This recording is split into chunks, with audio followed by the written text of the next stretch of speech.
बिस्मिल्लाहिर्रहमानिर्रहीम। अस्सलाम वालेकुम नाज़रीन, एनबी न्यूज़ की तरफ से मैं आपका मेज़बान नवाज़ भुट्टो अपने कैमरामैन फुरकान नवाज़ के साथ आपकी खिदमत में हाजिर हैं। नाज़रीन, आज पीटीआई की क़यादत सारा दिन बनी गाला की दीवारों से सर टकराती रही ताहम रात शाम तक यानी रात तक, इस वक्त जब मैं ये वीलॉग रिकॉर्ड कर रहा हूँ, अभी थोड़ी देर पहले इमरान खान ने कौम से खुतबा फरमाया, तो उस खुतबे तक मतलब ये था कि पीटीआई किसी हतमी नतीजे तक नहीं पहुंच सकी। ना ही पीटीआई की क़यादत की तरफ से लॉन्ग मार्च का फैसला हो सका, ना ही जो है वो पंजाब और खैबर पख्तूनख्वा हुकूमत के हवाले से कोई फैसला हो सका, ना ही कोई धरने के हवाले से फैसला हो सका, और ना ही पार्लियामेंट में वापसी पर कोई हतमी तौर पर फैसला हो सका। जबकि दूसरी तरफ देखें तो पीडीएम का सरबराही इजलास हुआ और लंदन से नवाज शरीफ साहब और मरियम नवाज शरीफ साहबा वो वीडियो लिंक के जरिए इजलास में शरीक थे, और इजलास में इंतहाई अहम और बहुत बड़े फैसले किए गए हैं। नाजरीन, बहुत इंतहाई अहम और बहुत बड़े फैसले सामने आए हैं पीडीएम के इजलास में, और उस पर भी हम तफसील से बात करेंगे। पहले हम बात करते हैं इमरान खान के हवाले से। तो नाजरीन, आज सारा दिन पीटीआई की क़यादत दीवारों से सर टकराती रही कि किसी न किसी नतीजे पर पहुंचा जाए। तो इस हवाले से मुख्तलिफ आरा सामने आ रही थी। मुख्तलिफ आरा पर मतलब मुख्तलिफ जावियों से गौर किया गया, लेकिन नतीजा जो सिफर से शुरू हुआ था वही नतीजा सिफर पे ही ख़त्म हुआ। नाजरीन, जो है वो ये जो इलेक्ट्रॉनिक मीडिया पे ये चीज़ सामने आई कि खैबर पख्तूनख्वा और पंजाब के वज़ीर आला ने इमरान खान को अख्तियार दे दिया है कि वो जब चाहें असेंबली तोड़ दें, जबकि हकीकत ये है कि सिर्फ खैबर पख्तूनख्वा के वज़ीर आला ने यह अख्तियार दिया था असेंबली तोड़ने का, जबकि वज़ीर आला पंजाब परवेज़ इलाही ने कोई अख्तियार नहीं दिया था इमरान खान को कि असेंबली तोड़ दें। और परवेज़ इलाही इतने पागल नहीं हैं कि इमरान खान को वो अख्तियार देंगे कि वो असेंबली तोड़ दे, और इतनी मुश्किल से वो वज़ीर आला बनाए। और वज़ीर आला बनाए और उसको पता है कि वो पीटीआई की मजबूरी है, और पीटीआई अपने ही वज़ीर आला के खिलाफ तहरीक अदम एतमाद लाने से रही। और अगर तहरीक अदम एतमाद लाई जाती है तो फिर उसमें पंजाब में ना इमरान खान को कुछ मिलना है ना परवेज़ इलाही को कुछ मिलना है। तो इसके अलावा नाजरीन, जो बहुत बड़ा जिस चीज़ पर बहुत ज़्यादा टाइम तक दीवारों से सर टकराया गया वो था लॉन्ग मार्च। तो आज शाम तक जो रिजल्ट सामने आया, जिस तरह से पहले वाले वीलॉग में मैंने कहा कि इमरान खान समझ रहे थे कि शायद अवाम का जो समंदर है उसमें एक बहुत बड़ा सुनामी उठेगा और हर तरफ तबाही मच जाएगी और इस्टेब्लिशमेंट मजबूर हो जाएगी, हुकूमत मजबूर हो जाएगी। लेकिन इमरान खान ये भी जानते थे कि आज जब इलेक्शन कमीशन ये फैसला सुना रहा था उस वक्त था कि कोई मौका या कोई मुनासिबत नहीं थी, तो ठीक उसी वक्त चीफ ऑफ आर्मी स्टाफ की तरफ से जो कुछ सामने आया वो आप सबके सामने है, और उस पर मैं मजीद बात नहीं करना चाहता। तो नाजरीन, इमरान खान को ये अंदाज़ा हो गया था कि इस वक्त अगर ये सूरत हाल है, और आज जिस तरह जो है वो खैबर पख्तूनख्वा के जो सिक्योरिटी गार्ड्स थे जो एक रुकन कौमी असम्बली के थे, उनके खिलाफ जिस तरह जो है वो कार्रवाई हुई है, और जिस तरह जो है जो रुकन कौमी असम्बली थे उनके खिलाफ FIR का इंदराज हुआ है, और उसमें इमरान खान को भी नॉमिनेट किया गया है। तो और इसके अलावा जो फैज़ाबाद इंटरचेंज पे जिस तरह शेलिंग हुई है और पुलिस ने और लॉ एनफोर्समेंट एजेंसीज ने जिस तरह रेस्पॉन्ड किया, उसके बाद इमरान खान समझ गए थे कि अगर लॉन्ग मार्च करके इस्लामाबाद पे धावा बोला जाता है और अगर इस्लामाबाद पे चढ़ाई की जाती है तो उसका नतीजा बहुत ज़्यादा ख़राब निकलेगा।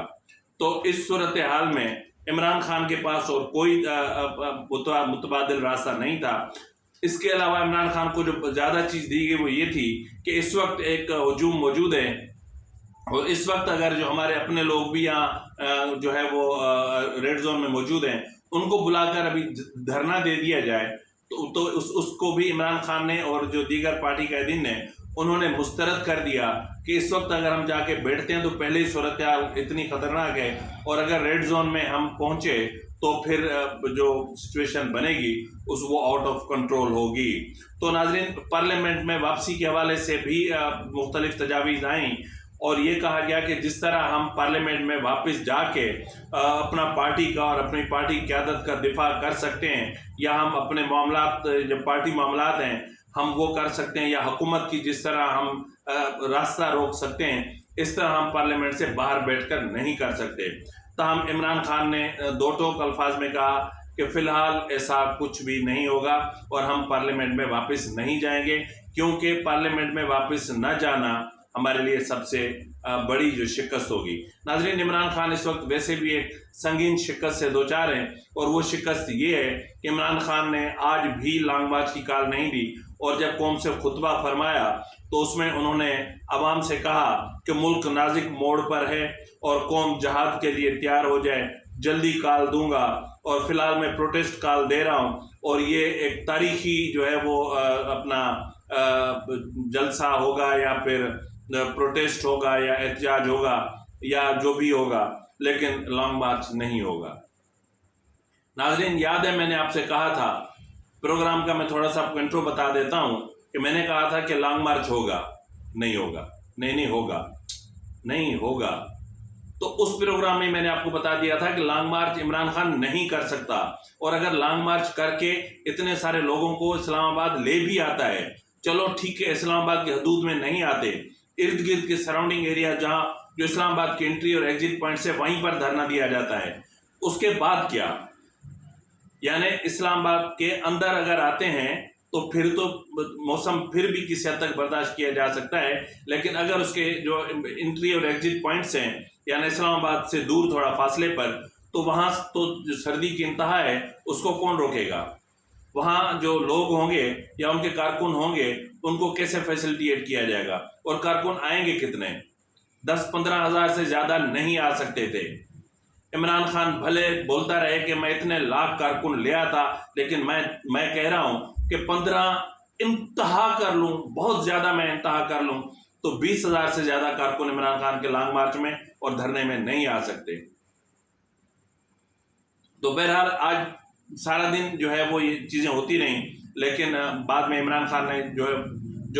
तो 2-3 दर्जन लोग जो मुख्तलिफ शहरों में निकले हुए थे इज्जत बचाने के लिए, उनको भी कहा कि भाई आप लोग वापस चले जाओ, घर चले जाओ, अब हुआ तो वैसे ही कुछ नहीं, तो आप फजूल में बैठकर क्या कर रहे हो। इसके अलावा नाजरीन, जो इमरान खान ने ख़तरनाक बात की, क्योंकि वो इमरान खान पहले ही पाकिस्तान मुखालिफ बातें कर चुका है, पाकिस्तान की तकसीम की बातें कर चुका है, पाकिस्तान पर एटम बम गिराने की बातें कर चुका है, आज उसने पाकिस्तान की तकसीम की एक बार फिर बात की।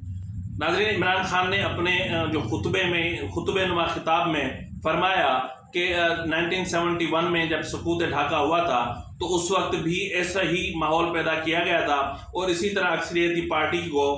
दीवार से लगाया गया था, और फिर जो नतीजा निकला वो हम सब जानते हैं, और इस वक्त भी वही हो रहा है। और पाकिस्तान की सबसे बड़ी पार्टी पीटीआई है, और इसके अलावा बाकी जो पार्टीज़ हैं वो सूबाई पार्टीज़ हैं और फैमिली पार्टीज़ हैं, और उनमें उनके पास इतनी ना अक्सरियत है, ना ताकत है, ना उनके पास इतना वोट बैंक है। तो एक हम वाहिद पीटीआई अक्सरियती पार्टी है, और उसको भी अगर दीवार से लगाया गया तो हालात वैसे हो सकते हैं। ये उन्होंने दूसरे लफ्ज़ों में समझ लें कि आपको हम सबको धमकी दी। और इमरान खान का चेहरा, इमरान खान की बॉडी लैंग्वेज और इमरान खान की ज़बान, लड़खड़ाती हुई ज़बान और उलझ कर निकलते हुए अल्फाज और अल्फाजों में मौजूद दर्द सब महसूस करवा रहा था कि इमरान खान एक शिकस्त खोरदा सियासतदान नजर आ रहे थे। उनमें रिटेलिएट करने की जो सकत होती है वो महसूस नहीं की गई। कहता था ना कि मैं पलट के वार करूंगा, मैं यूं करूंगा। तो बहरहाल आज जो चीज महसूस की गई वो ये थी कि इमरान खान एक शिकस्त खोरदा सियासतदान के अलावा कुछ नजर नहीं आए, जिसमें वक्त और हालात के साथ लड़ने की ताकत खत्म हो चुकी थी, गीदड़ भभकियां खत्म हो चुकी थी, सब डेडलाइंस खत्म हो चुकी थी, और अब उसके पास सवाए सब्र के और कुछ भी नहीं है। तो बहरहाल इमरान खान ने आज जो भी मामला हुए हैं इमरान खान के साथ, हम इनको ये नहीं कहते कि अच्छे हुए हैं, बुरा हुआ है। पॉलिटिकल जो एक सिस्टम है ना, उनको चलते रहना चाहिए। पॉलिटिकल सिस्टम भी बहते पानी की तरह होता है। ये पानी जब तक बहता रहता है ना तब तक इसमें जिंदगी होती है। ये पानी जमीन के जिस जिस हिस्से में फैलता है वहां वहां सब्ज गुंचे निकलते हैं। लेकिन अगर इस पानी को रोक दिया जाए, खड़ा कर दिया जाए, तो इस पानी में बदबू हो जाती है, ये गंदे तालाब में बदल जाता है। तो सियासत को भी चलते रहना चाहिए, इसको भी दरियाओं और नहरों की तरह, बहते पानी की तरह चलते रहना चाहिए, ताकि इसमें जमहूरियत का जो पौधा है वो परवान चढ़ सके, जमहूरी इदारे इस्तेहकाम पकड़ सकें। लेकिन अगर यही जमहूरियत की दावेदार जमातें अगर खुद इस्टेब्लिशमेंट को काल दें और खुद अपने इदारों की तौहीन और तजलील करें और खुद अपने इदारों को बुरा भला कहें, खुद अपने इदारों पर प्रेशर बनाने के लिए उनके जो सरबराह हैं उनको जलील और ख्वार करें और उनको मतलब बुरे तरीन अलकाब से नवाजें, चाहे वो हमारे फौज का इदारा हो, चाहे वो हमारे इलेक्शन कमीशन का इदारा हो, चाहे कोई भी इदारा हो, पुलिस का इदारा, अदलिया। याद है ना आपको ज़ेबा चौधरी? तो भाई सियासत करो, गुंडागर्दी नहीं। यहां सियासत को सियासत के तरीके से किया जाना चाहिए। बहरहाल आज आप समझ चुके होंगे कि सियासत किस तरह की जाती है और सियासत को किस तरह किया जाना चाहिए। तो बहरहाल सियासत इस तरह की जाती है कि सबके साथ चलते हैं। पार्लिमानी सियासत का मतलब होता है कि आपको जो भी मसाइल हैं, जो भी इश्यूज हैं, जो भी प्रॉब्लम्स हैं, वो आप पार्लियामेंट में ले जाएं। पार्लियामेंट से बाहर जो कुछ होता है वो एक ये जमहूरी रिवायात में शामिल नहीं होता। नाज़रीन, इसके बाद हम चलते हैं पीडीएम के इजलास की तरफ। तो आज मौलाना फजल रहमान जो पीडीएम के सरबराह भी हैं, उनकी सदारत में पीडीएम का सरबराह इजलास हुआ, जिसमें दीगर कायदीन के अलावा अपना नवाज शरीफ साहब और मरियम नवाज साहिबा ने लंदन से वीडियो लिंक के जरिए इजलास में शिरकत की। इजलास में मुख्तलिफ उमूर का इंतहाई बारीक बीनी से जायजा लिया गया, जिनमें इमरान खान को जो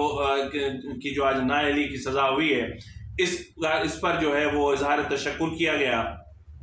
इसके अलावा उसके खिलाफ जो क्रिमिनल प्रोसीडिंग्स शुरू होनी है उस प्रोसीजर को तेज करने के लिए हुकूमत को हिदायत जारी की गई। और इसके अलावा जो फॉरेन फंडिंग केस है उसको भी अपने मंतकी अंजाम तक पहुंचाने के लिए जो है वो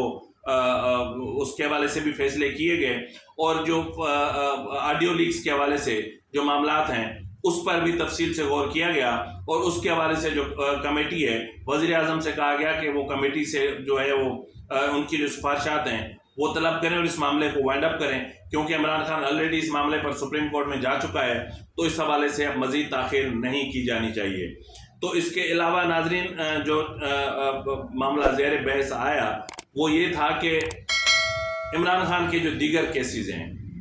उनको भी जो है वो किया जाए। और इसके अलावा जो डिक्लेरेशन हर साल करना था सुप्रीम कोर्ट को, उसको बहुत टाइम गुजर चुका है। और फॉरेन फंडिंग केस का जो फैसला, उसकी फाइंडिंग्स हैं वो भी हुकूमत को मौसूल हो चुकी। और law ministry I don't know कि किस मजबूरी के तहत उस डिक्लेरेशन को रोक के बैठी हुई है और हुकूमत इस चीज़ को संजीदगी से नहीं देख रही। तहम आज इस मामले को पीडीएम में उठाया गया और हुकूमत पे जोर दिया गया कि इमरान खान के खिलाफ और पीटीआई के खिलाफ डिक्लेरेशन सुप्रीम कोर्ट को अरसाल करने में मजीद ताख़ीर बर्दाश्त नहीं की जाएगी।